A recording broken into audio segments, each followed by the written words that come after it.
우리에게 주신 하나님의 말씀 시편 63편 1절부터 7절까지의 말씀입니다.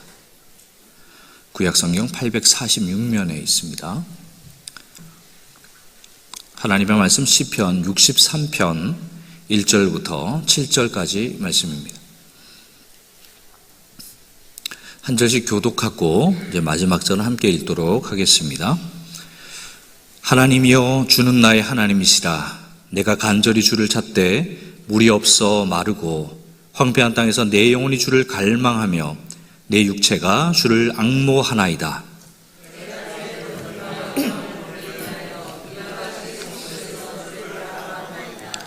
주의 인자하심이 생명보다 나음으로 내 입술이 주를 찬양할 것이라.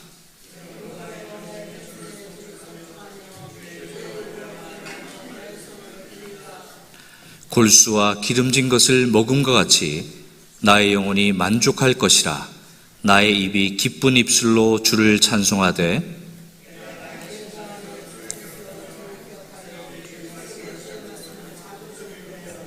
함께 읽겠습니다. 주는 나의 도움이 되셨습니다. 내가 주의 날개 그늘에서 즐겁게 부르리이다. 아멘. 네, 함께 기도하겠습니다. 하나님, 이 시간 저희가 말씀 앞에 섰습니다. 주님, 우리의 마음을 돌아보니 여전히 세상의 것들로 분주하고 정작 주님을 향한 갈망은 부족했음을 고백합니다. 메마른 심령을 주님 불쌍히 여겨주시고 하나님을 향한 참된 목마름을 우리 안에 일으켜 주시길 원합니다. 오늘 주시는 말씀을 통해 광야와 같은 우리의 삶 속에서도 주님을 더 간절히 찾는 믿음을 허락해 주시고 주님만이 우리의 참된 만족이 되심을 깨닫게 하여 주옵소서. 우리의 생각과 마음을 붙들어 주셔서 말씀에 오롯이 집중하게 하시고 성령께서 친히 역사하셔서 각 사람의 심령마다 꼭 필요한 은혜로 채워 주시옵소서. 이 시간 말씀을 전하는 주의 종에게 함께해 주시고 하나님의 마음이 온전히 잘 전해지게 하시며 듣는 모든 성도들 또한 주님을 깊이 만나는 시간 되게 하여 주옵소서. 예수님의 이름으로 기도하옵나이다. 아멘. 사람이라면 누구나 한 번쯤은 목이 타는 듯한 그런 갈증을 경험해 보았을 겁니다. 한여름에 아주 더운 곳에서 일을 한다거나 조금만 움직여도 땀이 무척 흐를 때가 있습니다. 그럴 때는 입이 바싹바싹 마르고 머릿속이 하얘지는 그런 상황이죠. 한 가지밖에 생각이 안 나요. 물 한 모금만 있으면 정말 좋겠다. 물 한 모금만. 그 순간에는 맛난 음식 생각나지 않습니다. 치킨, 초밥, 짜장면 이런 거 생각나지 않습니다. 오직 시원한 그 물 한 모금만 필요합니다. 그리고 그 물이 몸에 들어가는 순간 온갖 답답함이 다 사라지고 머리끝부터 발끝까지 그 시원함이 퍼지면서 살 것 같다, 그런 느낌이 들죠. 이처럼 목마름은 너무나 견디기 힘든 고통입니다. 그래서 사람은 갈증이 생기면 그 갈증을 해결하기 위해 무엇이든지 하고 싶은 열망에 사로잡히게 돼요. 오늘 우리가 함께 읽은 시편은 바로 그러한 상황에서 기록된 말씀입니다. 이 시편은요, 다윗이 유다 광야에 있을 때 쓴 시인데요. 여러분, 광야가 어떤 곳이죠? 물이 없고 풀 한 폭이 찾기 어려운 아주 건조하고 황량한 땅이 바로 광야입니다. 뜨거운 햇볕이 내리쬐고 바람이 불면 모래가 날려서 얼굴과 입안으로 모래가 가득 들어오는 곳이 바로 광야입니다. 거기에는 물 한 모금 얻는 것이 얼마나 귀한지 모릅니다. 다윗은 바로 그 광야 한가운데 있는 겁니다. 그것도 평안히 쉬는 것이 아니라 사울 왕의 위협을 피해 지금 도망 다니고 있습니다. 쫓기는 것도 힘이 든데 먹을 것도 부족하고 물조차 쉽게 얻을 수 없는 상황이라면 누구라도 낙심하고 절망하기가 쉽습니다. 입은 마르고 목은 타들어가고 몸과 마음이 모두 지쳐가는 그러한 상황입니다. 그런데 여러분, 이런 상황에 있는 다윗이 뭐라고 고백하고 있는지 아십니까? 대단히 놀라운 고백을 하는데요. 1절을 함께 한번 읽어보겠습니다. 하나님이여 주는 나의 하나님이시라. 내가 간절히 주를 찾되 물이 없어 마르고 황폐한 땅에서 내 영혼이 주를 갈망하며 내 육체가 주를 앙모하나이다. 아멘. 이 말씀을 쉽게 풀어보면 이런 뜻입니다. 지금 나는 물도 없고 너무나 힘든 광야에 서 있습니다. 정말 목이 마릅니다. 하지만 내가 진정으로 찾고 갈망하는 것은 물이 아니라 바로 하나님입니다. 여러분 생각해 보세요.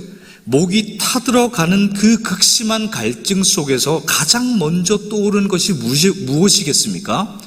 당연히 물이겠죠. 하나님 물 한 모금만 주시기를 간절히 원합니다. 이 목마름만 좀 해결해 주시면 살 것 같습니다. 옛날에 반석에서 물을 내셨던 것처럼 지금도 그러한 기적을 저에게 베풀어 주십시오. 이렇게 기도하는 것이 자연스럽지 않겠습니까? 그런데 다윗이 그렇게 기도하지 않는 겁니다. 오히려 다윗은 전혀 다른 고백을 하죠. 주님, 이제야 저는 깨닫습니다. 예전에 주님의 영광을 보고 주님의 임재 가운데 예배하며 그렇게 살았던 그 시간이 얼마나 귀한지 이제야 지금 제가 깨닫습니다. 여러분, 다윗은 지금 육체의 목마름을 통해 더 깊은 영적인 깨달음에 이르게 된 것이에요. 이 육체의 갈증도 이렇게 힘이 든데 만약 하나님이 내 안에 계시지 않아서 영혼이 메마르게 된다면, 내 영혼이 정말 메마르게 된다면 그 고통이 얼마나 더 클까? 이걸 깨닫게 된 겁니다. 그래서 다윗이 이렇게 고백해요. 주님만이 내 영혼을 채울 수 있는 분이십니다. 주님만이 내 속 깊은 그 갈증을 해결할 수 있는 유일한 분이십니다. 여러분, 지금 다윗은 몸은 고통 가운데 있지만요, 그 고통 속에서 자기의 영혼을 제대로 바라볼 줄 아는 아주 섬세한 영적 감각을 가지고 있는 것이에요. 여러분, 우리의 삶도 마찬가지입니다. 살다 보면 광야와 같은 순간들을 만날 때가 있습니다. 마음이 답답하고 무언가 아주 간절히 필요해서 너무 괴로운 순간들을 만나게 되죠. 그때 우리는 보통 그 문제 자체를 해결하는 데만 마음이 급급해집니다. 거기에만 마음을 쏟게 돼요. 어떻게든 이 갈증을, 이 문제를 빨리 없애고 싶어 하죠. 하지만 여러분, 바로 그때가 중요해요. 그때 우리는 다윗처럼 이렇게 한 번 더 생각해 보아야 되는 거예요. 지금 내 영혼은 어떠한가? 나에게 하나님을 향한 갈망은 살아있는가? 여러분, 바라기는 그러한 고통의 자리에서 우리가 하나님을 더 간절히 찾고 더 깊이 찾고 다시 하나님의 은혜를 사모하는 마음이 우리 가운데 일어날 수 있기를 주님의 이름으로 축복합니다.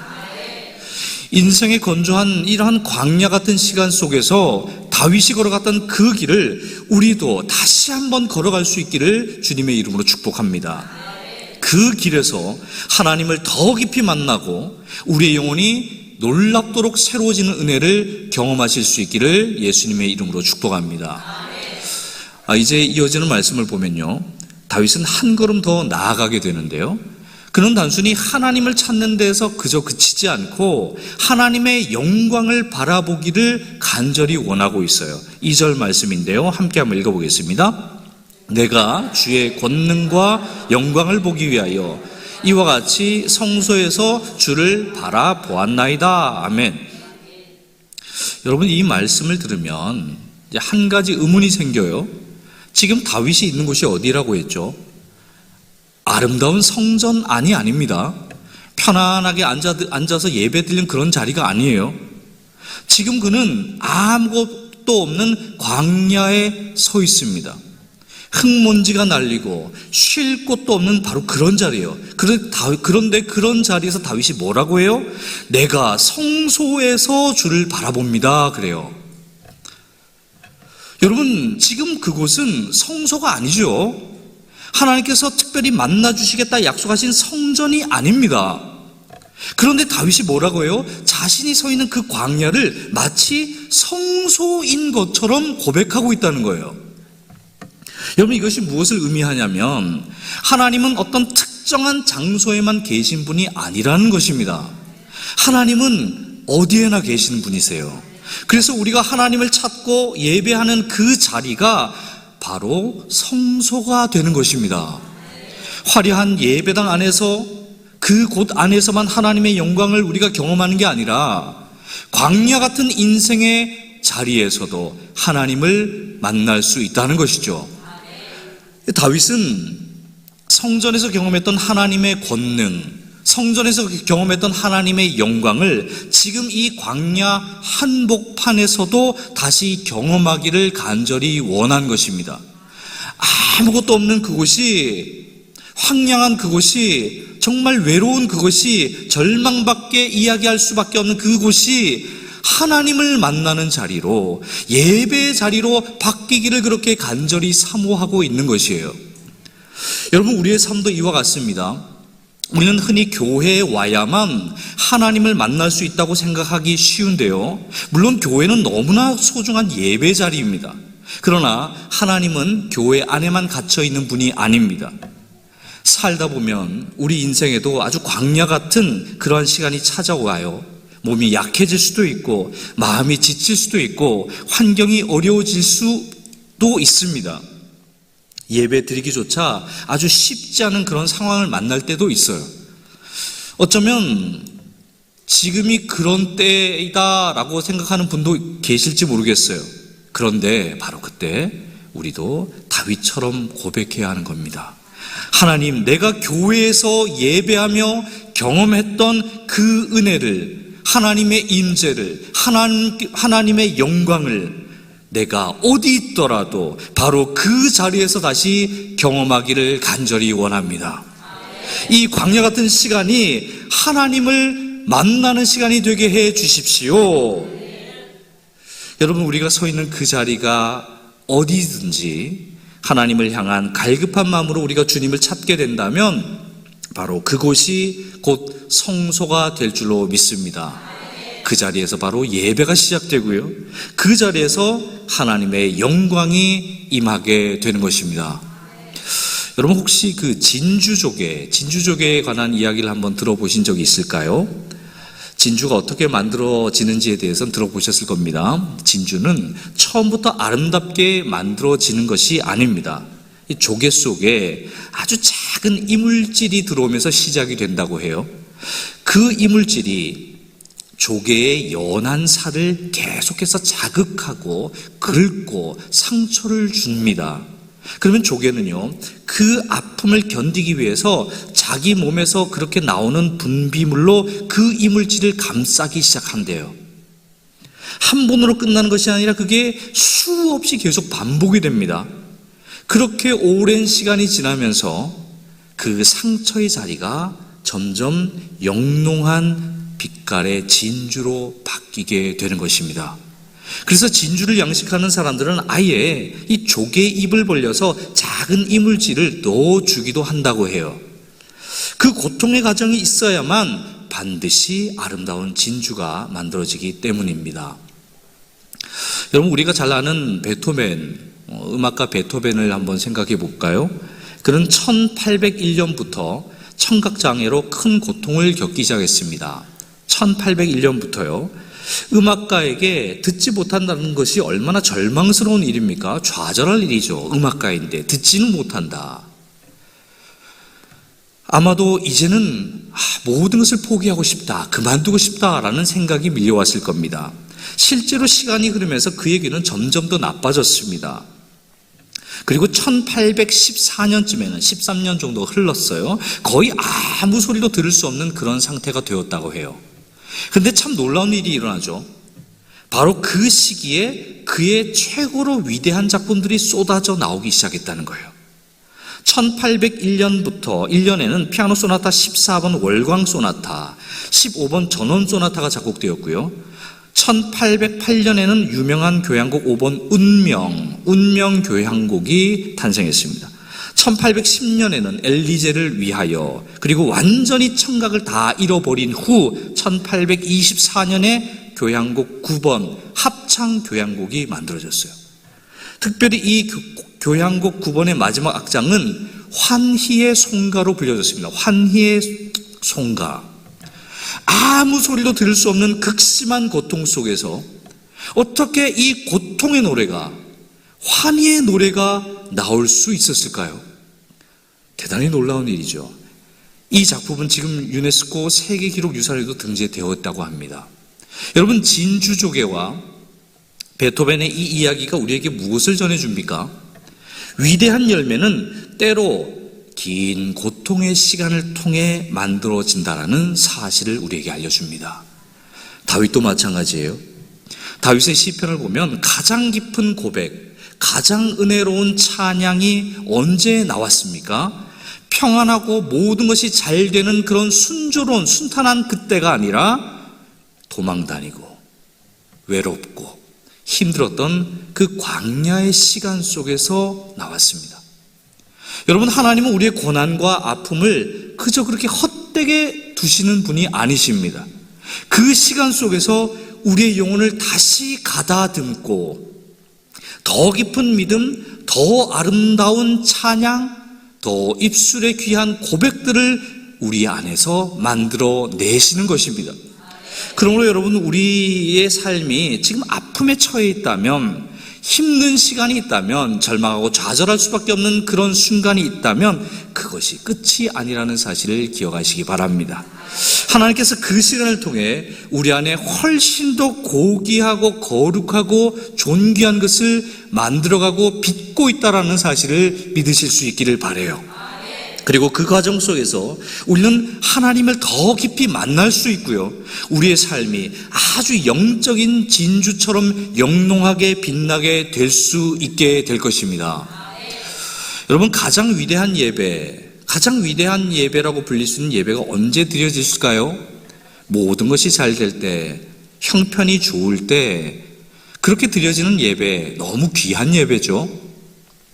그러나 성경을 보면 진정으로 깊고 아름다운 예배는 광야를 지나면서 어둡고 긴 고난의 터널을 통과하면서 드려지는 예배라고 할 수 있습니다. 다윗이 바로 그런 예배를 드렸죠. 그는 광야 한복판에서 하나님을 찬양했습니다. 그리고 하나님 한 분만으로 만족한다라고 고백까지 했어요. 3절에서 5절 말씀을 함께 찬찬히 읽어가 보겠습니다. 주의 인자하심이 생명보다 나음으로 내 입술이 주를 찬양할 것이라. 이러므로 나의 평생의 주를 송축하며 주의 이름으로 말미암아 나의 손을 들리이다. 골수와 기름진 것을 먹음과 같이 나의 영혼이 만족할 것이라. 나의 입이 기쁜 입술로 주를 찬송하되. 아멘. 여러분, 지금 이 고백이 어디에서 나온 것이죠? 풍족한 자리에서 나온 것이 아닙니다. 아무것도 없는 광야에서 나온 고백이죠. 다윗은 지금 이렇게 말하는 거예요. 지금은 너무 힘들고 상황은 여전히 어렵지만 나는 하나님을 그럼에도 불구하고 찬양하겠습니다. 하나님의 사랑이 내 생명보다 더 귀하기 때문에 하나님을 찬양하겠습니다. 하나님께서 나와 함께 하신다는 그 사실 하나만으로 나는 만족하겠습니다. 여러분, 광야에서 하나님의 영광을 보기를 원한다면 우리는 먼저 하나님을 찬양해야 하는 겁니다. 내 상황이 좋아져서 하나님을 마음껏 기쁘게 찬양하는 게 아니라 내가 하나님이 어떤 분이신지를 제대로 알기 때문에 찬양하는 거예요. 여러분, 저와 여러분에게도 이런 고백이 있기를 바랍니다. 주님, 지금 이 상황이 힘들고 너무 답답하지만 하나님은 나를 절대로 떠나지 않으실 것을 저는 믿습니다. 나를 구원하신 하나님이 내 아버지가 되시며 내 손을 절대로 놓지 않으실 것을 믿습니다. 내가 넘어지지 않도록 붙들어 주실 것을 믿습니다. 혹 내가 넘어지더라도 내 손을 붙들어 일으켜 다시 세우실 줄을 믿습니다. 그러므로 저는 그 하나님을 찬양하겠습니다. 주님만이 나의 도움이시며 나는 주님만으로 만족하겠습니다. 여러분, 이러한 믿음의 찬양이 우리 입술에서 흘러나올 때 그 자리가 바로 예배의 자리가 되는 것이에요. 바로 그 자리가 예배의 자리가 되는 것입니다. 그리고 그 자리에서 하나님은 우리에게 은혜와 하나님의 능력으로 임하시는 것입니다. 무명의 그리스도인이 쓴 다음과 같은 글이 있는데요. 제가 한번 읽어드리겠습니다. 내게 타는 목마름이 있다. 기업가가 돈을 향해 목말라 하듯이 스포츠맨에게 파워를 향한 목마름이 있듯이 나에게도 영적인 목마름이 있다. 펌프에 물을 끌어올리기 위해 처음에 쏟아붓는 마중물 한 바가지를 기다리는 펌프의 목마름을 생각하며 나의 마중물을 예수님의 펌프에 붓는다. 십자가 위에서 모든 피와 물을 쏟아버려 목이 타셨던 예수님을 생각하며 가슴을 쓸어내린다. 그리고 7마디로 남기신 예수님의 유언을 되새겨본다. 아침 묵상 시간을 마중물로 여기고 예수님의 펌프에 붓는다. 작은 물질이지만 마음을 담아 바치며 예수님의 펌프에 붓는다. 예배를 드리며 나의 마중물을 예수님의 펌프에 붓는다. 나의 존재란 기껏 모아봐야 한 바가지 물에 불과하지만 주님의 펌프에 부으면 내 삶에서 영원히 넘쳐나는 생수를 얻게 된다. 명절 끝날까지도 나의 목마름이 주님 안에서 솟아나는 성령의 9가지 열매이기를 바라며 나의 마중물을 오늘도 예수님의 펌프에 붓는다. 여러분, 우리 마음속에는 누구나 어떤 것을 간절히 바라는 애타는 목마름이 다 있습니다. 살아가다 보면 내 삶에 이것만 정말 이루어졌으면 좋겠다. 이것만 이루어졌으면 좋겠다. 그런 소원이 생깁니다. 어떤 분은 자기 삶이 조금 더 안정되기를 원하는 소원이 있고, 어떤 분은 내 자녀와 내 손주들이 잘 되기를 바라는 소원이 있습니다. 또 건강하게 오래 살기를 원하기도 하고요. 주변 사람들에게 내가 인정받고 또 좋은 관계를 맺으며 살기를 바라기도 하죠. 이런 마음은 누구에게나 아주 자연스럽게 일어나는 일입니다. 그런데 여러분, 우리가 꼭 기억해야 할 것이 있습니다. 그게 뭐냐면 이러한 모든 바람과 소원보다 더 앞서야 할 목마름이 있다는 거예요. 앞서야 할 목마름, 그 목마름이 뭐냐? 바로 하나님을 향한 목마름입니다. 여러분, 만약 우리가 세상의 것들을 채우는 데만 너무 마음을 쓰다 보면요, 하나님을 향한 마음이 그래서 점점 식어져 버리게 된다면 이게 어떻게 되겠습니까? 겉으로는 많은 것을 가진 것처럼 보여도, 사람들은 우리에게 칭찬과 존경 어린 눈빛을 보여도 내 마음속에서는 채워지지 않는 허전함과 고고함이 여전히 차지하고 있을 것입니다. 세상의 것을 혹 다 얻는다 해도 하나님을 우리가 잃어버리면 참된 만족을 누릴 수 없기 때문이에요. 그래서 우리는 이렇게 고백할 수 있으면 좋겠습니다. 하나님, 저는 하나님이 무엇보다 가장 필요합니다. 하나님을 누구보다 가장 만나길 원합니다. 하나님의 사랑을 누구보다도 깊이 느끼길 원합니다. 여러분, 우리가 진정으로 애타고 또 찾고 갈망해야 할 분은 바로 우리 아버지 되시는 하나님이십니다. 하나님을 가까이 하고 그분의 사랑에 거할 때 우리의 마음은 비로소 참된 만족과 평안을 얻게 될 줄로 믿습니다. 어떤 한 수도사가 있었는데요, 이제 자기 스승에게 이렇게 물었대요. 스승님, 어떻게 하면 도대체 하나님을 만날 수 있습니까? 어떻게 하면요 하나님을 만날 수 있겠어요? 그래서 스승이 이렇게 짧게 대답했어요. 갈망하면 만날 수 있느니라. 갈망만 하면. 제자는 그 말을 듣고 다시 물었습니다. 스승님, 저도 하나님을 아주 간절히 찾고 있습니다. 그런데 왜 저는 아직 하나님을 만나지 못하는 것입니까? 그래서 스승은 아무 말 없이 제자를 데리고 강가로 갔어요. 그리고 갑자기 제자의 머리를 물속에 콱 집어넣고 붙들었습니다. 제자가 깜짝 놀라죠. 몸부림을 치기 시작합니다. 버둥거립니다. 왜요? 숨이 막히니까. 어떻게든 물 밖으로 나오려고 안간힘을 썼습니다. 그러자 스승이 슬그머니 손을 놓아줘요.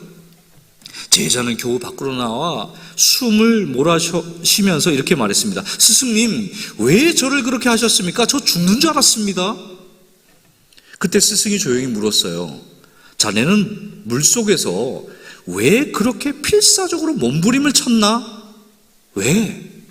그래서 제자가 대답하죠. 아이, 스승님, 그거 당연한 거 아닙니까? 숨이 막혀서 살기 위해서죠. 그래서 스승이 말했어요. 그래, 바로 그것일세. 자네가 숨을 쉬기 위해 그렇게 간절하게 몸부림을 쳤던 것처럼 하나님을 찾게 된다면 하나님을 반드시 만날 수 있을 거네. 하나님을 만나야 산다라는 사실을 아는 것만으로는 부족해. 그 믿음을 가지고 온 마음으로 갈급하게 하나님을 찾고 기도할 때 하나님이 자네를 반드시 만나 주실 것이네. 여러분, 우리 마음속에는 하나님을 향한 애타는 목마름이 있습니까? 이 영적 목마름은요, 우리를 가만 내버려 두지 않아요. 이 목마름이 있다면 하나님 앞으로 이 목마름이 우리를 나아가게 만듭니다. 이 목마름은요, 우리를 하나님 앞에 무릎 꿇게 만들고 기도하게 만듭니다. 이 목마름은 하나님을, 더 큰 하나님을 기대하게 만듭니다. 우리의 이 목마름은 하나님의 영광을 보기를 원하게 만들어요. 그리고 그렇게 하나님을 찾고 구하는 사람에게 하나님은 성령의 충만함으로 반드시 응답해 주시는 것입니다. 그런데 참 신기한 것은요, 성령 충만을 경험하면 거기에서 딱 멈추지 않는다는 거예요. 성령 충만을 경험하면 딱 좋습니다. 주님, 여기까지 성령 충만 딱 좋습니다. 더 이상 안 주셔도 됩니다. 이러지 않는다는 거예요. 오히려 더 하나님을 더 알고 싶어지고 더 깊은 은혜를 사모하게 됩니다. 어떻게 해요? 하나님 더 주십시오. 하나님 은혜를 더 채워주십시오. 하나님의 영광을 더 보여주십시오. 하나님의 얼굴을 더 깊이 저에게 마주하게 해주십시오. 성령의 충만함을 더 깊이 경험하게 해주십시오. 더를 외치게 된다는 거예요. 이런 갈망이 계속 생겨나는 것이죠. 그래서 우리는 다시 주님 앞에 나가고 다시 기도하게 되고 다시 은혜를 또 구하게 된다는 거예요. 이처럼 영적 목마름과 성령 충만은 희한하게도 이렇게 서로 엮이고 이어지면서 우리의 신앙을 점점 더 깊고 단단하고 견고한 것으로 주님께 잇대게 만드는 것입니다. 그 과정을 통해 우리는요, 어떤 사람으로 변화되느냐? 성령 충만한 사람으로 변화가 되는 거예요. 여러분, 바라기는 우리 모두 이런 은혜를 경험할 수 있기를 바랍니다. 특별히 기도의 자리에서, 하나님을 간절히 찾는 그 예배의 자리에서 목이 말라 물을 찾듯이 애타는 심정으로 주님을 바라보시기를 바랍니다. 정말 주님 아니면 정말 저 안 됩니다. 주님 아니면 저 안 됩니다. 그런 마음으로 주님께 매달리실 수 있기를 바랍니다. 이제 다윗의 마지막 고백을 보겠습니다. 그는 이렇게 말하는데요, 7절을 함께 읽어볼까요? 주는 나의 도움이 되셨습니다. 내가 주의 날개 그늘에서 즐겁게 부르리이다. 아멘. 여러분, 다윗은 하나님이 어떤 분이신지를 이미 온 몸으로 다 경험한 사람입니다. 하나님께서 자신의 도움이 되셨다는 것 아주 잘 알고 있어요. 그래서 지금 이 광야에서도 흔들리지 않습니다. 그리고 이렇게 고백해요. 주님, 예전에도 주님은 저의 도움이셨습니다. 제가 힘들고 지칠 때마다 저를 붙드셔 주셨습니다. 저를 위로해 주셨습니다. 새 힘을 주셨습니다. 주의 날개 그늘 아래에서 저는 참된 쉼과 평안을 이미 예전에 누렸습니다. 지금 이 광야가 저를 여전히 힘들게 하지만 주님이 나의 도움이 되심을 저는 믿습니다. 그래서 나는 여전히 주님 안에서 기뻐하겠습니다. 여러분, 이 믿음이 우리에게도 있기를 바라요. 환경이 좋아서 기뻐하는 게 아니라, 우리의 환경이 안정되어서 좋아하는 게 아니라, 하나님이 나의 도움이 되신다는 사실을 믿기 때문에 내가 기뻐할 수 있는 겁니다. 내가 찬양할 수 있는 겁니다. 내가 주님께 영광을 돌릴 수 있는 겁니다. 상황이 바뀌지 않아도 내가 하나님을 신뢰하기 때문에 나는 기뻐할 수 있는 거예요. 오늘 이 시간 우리가 주님께 나아갈 때 단순히 무엇을 달라고 구하기 전에 먼저 주님을 만나고자 하는 갈망이 우리 마음 가운데 가득하게 임하기를 간절히 원합니다. 하나님, 저는 하나님이 필요합니다. 하나님을 정말 만나고 싶습니다. 주님만이 나의 반석이시고 주님만이 나에게 공급자 되시며 주님만이 나의 도움이시며 주님만이 나의 힘과 지혜 되시니 주님의 은혜가 나에게 충만하게 임하여 주십시오. 짧은 순간에 기도하더라도 주님의 강력한 역사 안에서 제가 기뻐하고 찬양하고 그 영광에 압도되게 해 주십시오. 이러한 고백이 우리 안에서 살아 꿈틀거릴 수 있기를 바랍니다. 그렇게 주님을 찾는 자에게 하나님이 반드시 응답하십니다.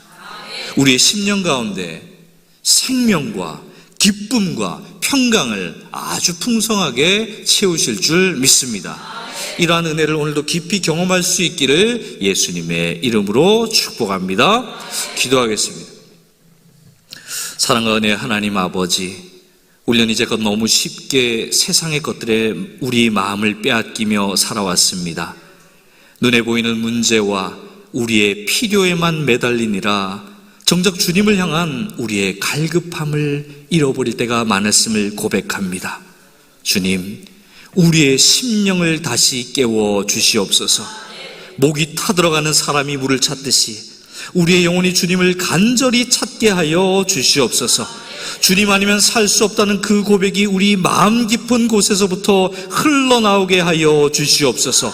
광야 같은 인생의 자리에서도 우리가 불평하고 낙심만 하고 있을 것이 아니라 주님의 영광을 사모하면서 찬양할 수 있게 하시고 주님 한 분만으로 만족하는 놀라운 믿음을 허락하여 주옵소서.